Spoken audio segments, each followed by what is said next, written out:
आदरणीय अध्यक्ष जी, ये वो सदन है जहां पंडित जी को इसलिए भी याद किएगा, अनेक बातों के लिए याद करेगा, लेकिन हम जरूर याद करेंगे इसी सदन में पंडित नेहरू का at the stroke of midnight की गूंज हम सबको प्रेरित करती रहेगी। और इसी सदन में अटल जी ने कहा था, वो शब्द आज भी गूंज रहे हैं इस सदन में, सरकारें आएगी जाएगी, पार्टियां बनेगी बिगड़ेगी, लेकिन ये देश रहना चाहिए।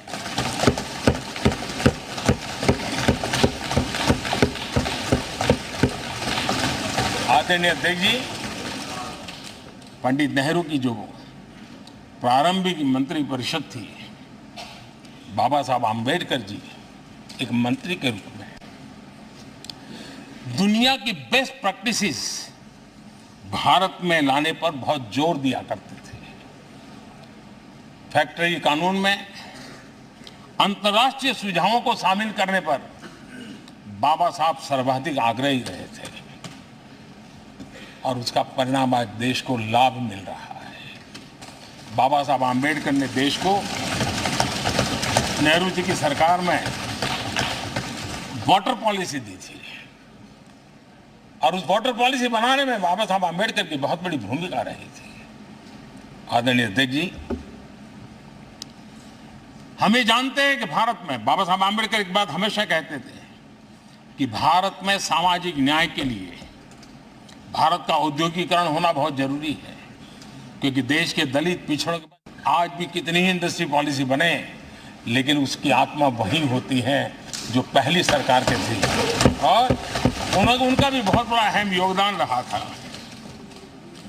आदरणीय अध्यक्ष जी, लाल बहादुर शास्त्री जी ने 65 के युद्ध में हमारे देश के जवानों में का हौसला बुलंद करना, उनके सामर्थ्य के लिए को पूरी तरह राष्ट्र में झोंक देने की प्रेरणा इसी सदन में से दी थी लाल बहादुर शास्त्री का। और यहीं पर उन्होंने ग्रीन रिवॉल्यूशन के लिए एक मजबूत नींव लाल बहादुर शास्त्री जी ने रखी थी। आदरणीय अध्यक्ष जी, बांग्लादेश की मुक्ति का आंदोलन और उसका समर्थन भी इसी सदन ने इंदिरा गांधी के नेतृत्व में किया था। इसी सदन ने इमरजेंसी में लोकतंत्र पर होता हुआ हमला भी देखा था और इसी सदन ने भारत के लोगों की ताकत को एहसास कराते हुए मजबूत लोकतंत्र की वापसी भी इसी सदन ने देखी थी। वो राष्ट्रीय संकल्प भी देखा था, ये सामर्थ्य भी देखा था। आदरणीय अध्यक्ष जी, ये सदन इस बात का हमेशा ऋणी रहेगा क्योंकि इसी सदन में हमारे पूर्व प्रधानमंत्री चरण सिंह जी ने ग्रामीण मंत्रालय का गठन किया था, रूरल डेवलपमेंट मिनिस्ट्री। इसी सदन में मतदान की उम्र 21 से 18 करने का निर्णय हुआ था और देश की युवा पीढ़ी को इसका योगदान देने के लिए प्रेरित किया गया, उत्साहित किया गया था। हमारे देश ने गठबंधनों की सरकारें देखी, पीपी सिंह जी हो, चंद्रशेखर जी, और बाद में एक सिलसिला चला।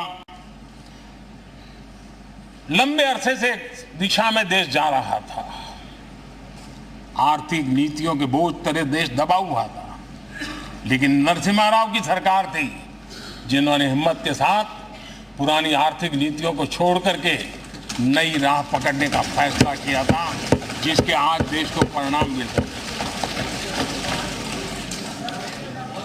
अटल बिहारी वाजपेयी जी का सरकार भी हमने इसी सदन ने देखी। सर्व शिक्षा अभियान देश में आज वो महत्वपूर्ण बन गया है।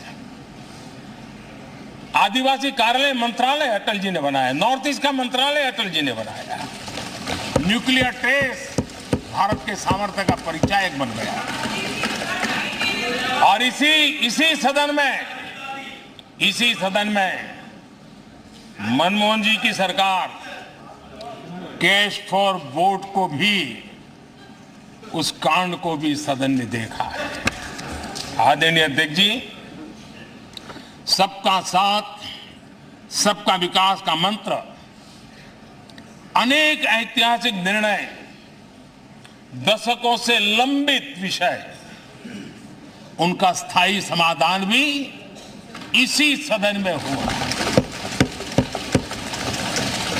आर्टिकल 370 ये सदन हमेशा हमेशा गर्व के साथ कहेगा, इस सदन के कारण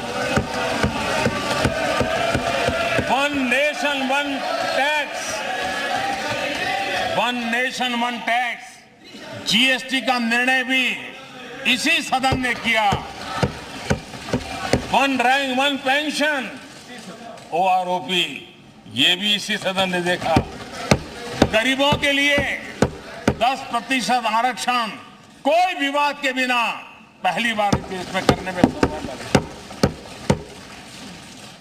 आदरणीय अध्यक्ष जी, भारत के लोकतंत्र में तमाम उतार चढ़ाव हमने देखे हैं और ये सदन लोकतंत्र की ताकत है, लोकतंत्र की ताकत की साक्षी है, जन विश्वास का एक केंद्र बिंदु रहा है। इस सदन की विशेषता देखिए और दुनिया के लोगों को आज भी आश्चर्य होता है। यह सदन है जिसमें कभी 4 सांसद वाली पार्टी सत्ता में होती थी और 100 सदस्य वाली पार्टी विपक्ष में बैठती थी। ये भी सामर्थ्य इस सदन के लोकतंत्र की ताकत का परिचय कराता है। और यही सदन है जिसमें एक वोट से अटल जी की सरकार गई थी और लोकतंत्र की गरिमा को बढ़ाया था। ये भी इसी सदन में हुआ। आज अनेक छोटी छोटी रीजनल पार्टियों का प्रतिनिधित्व हमारे देश की विविधता को, हमारे देश के एस्पिरेशंस का एक प्रकार से वो आकर्षक केंद्र बिंदु बना है। आदरणीय अध्यक्ष जी, इस देश में 2 प्रधानमंत्री ऐसे रहे, मोरारजी भाई वीपी सिंह एक प्रकार से कांग्रेस में जीवन खपाया था, लेकिन एंटी कांग्रेस गवर्नमेंट का नेतृत्व कर रहे थे।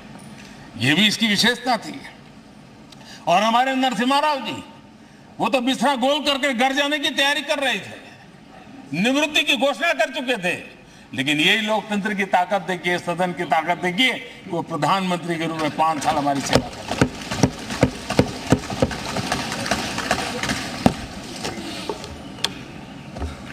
आदरणीय अध्यक्ष जी, सबकी सहमति से कठिन कार्य होते हुए हमने देखे हैं। 2000 की साल थी, अटल जी की सरकार थी। इसी सदन ने 3 राज्यों का गठन सर्व स्वीकृति से किया और बड़े उमंग उत्साह से किया।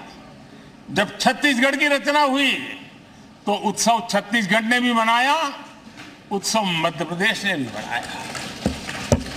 जब उत्तराखंड की रचना हुई तो उत्सव उत्तराखंड ने भी मनाया, उत्सव उत्तर प्रदेश ने भी मनाया। जब झारखंड की रचना हुई तो उत्सव झारखंड ने भी मनाया, उत्सव बिहार ने भी बताया। ये हमारे सदन का सामर्थ्य, सब सहमति का वातावरण बना करके। लेकिन कुछ कड़वी यादें वो भी हैं कि तेलंगाना के हक को दबोचने के लिए भारी प्रयास हुए, खून की नदियां भी बही और बनने के बाद न तेलंगाना उत्सव मना पाया, न आंध्र उत्सव मना पाया। एक कटुता के बीज बो दिए गए। अच्छा होता उसी उमंग और उत्साह के साथ हम तेलंगाना का निर्माण करते तो एक नई ऊंचाई पर आज तेलंगाना पहुंच चुका होता। आदरणीय अध्यक्ष जी, संविधान सभा ने